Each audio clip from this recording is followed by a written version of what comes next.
Wala po dito yung 18 Marines. Wala po dito sa opisina ko. Wala po. Wala po sila dito.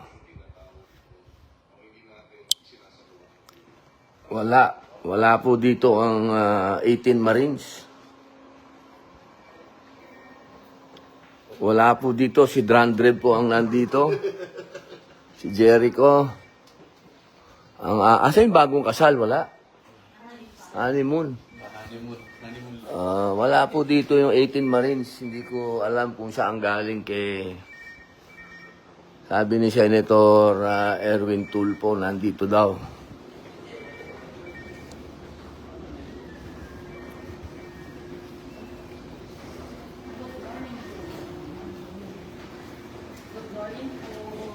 Good morning po.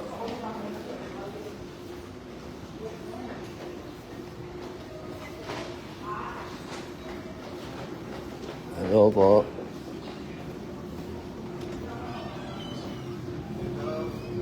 Tol, morning Tol. Hello, Tol.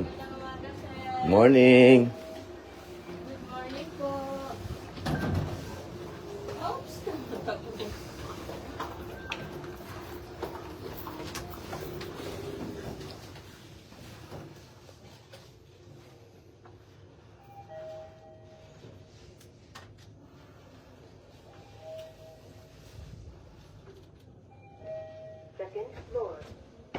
Second floor po.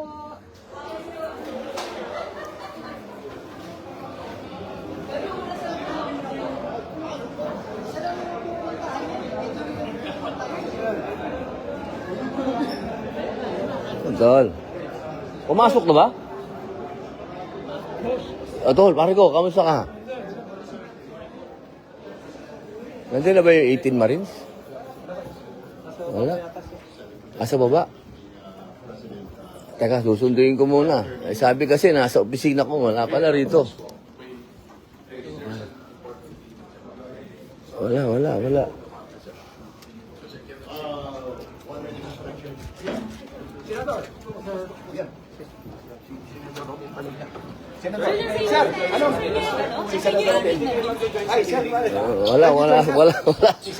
Wala sa opisina ko, wala. Paraanin niyo po ako.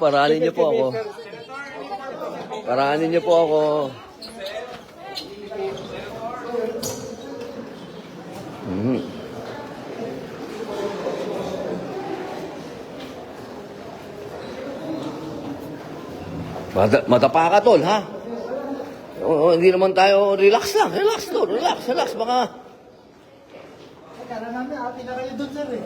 Hindi, nandito kasi yung 18 Marines. Masala kayo doon, sir.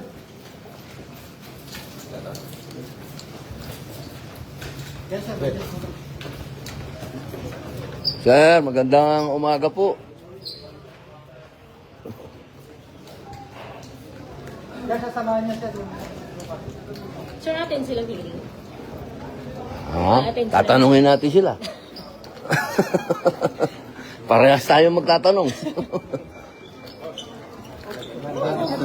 Okay, makikiraan po.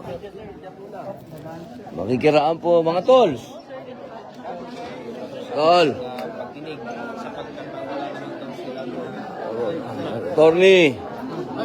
Ano ba nangyari? Kayo papasukin? Anong problema daw? Sir, register morning. Ano ang problema po? Tapusin na natin. BMS. Ginagawa na natin. Okay. Ba't ayaw paakitin sa opisina ko? Sure, pwede. Ganun? BMS. Okay. Kasi bisita ko sila eh. Dapat yung bisita ng senador hindi hinaharang. Sure, 10 pa lang. 10 pa lang po. Tatanungin po natin sila. Opo.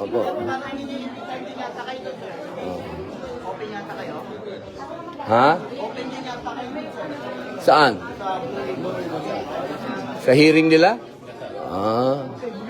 Samahan ninyo ito 18 Kasamahan ko na lang sila kung ano plano nila. Sen. Robin, akit po kayo sa Florida. Sen. Robin. Hawak mo. Sir, akit po kayo sa Florida.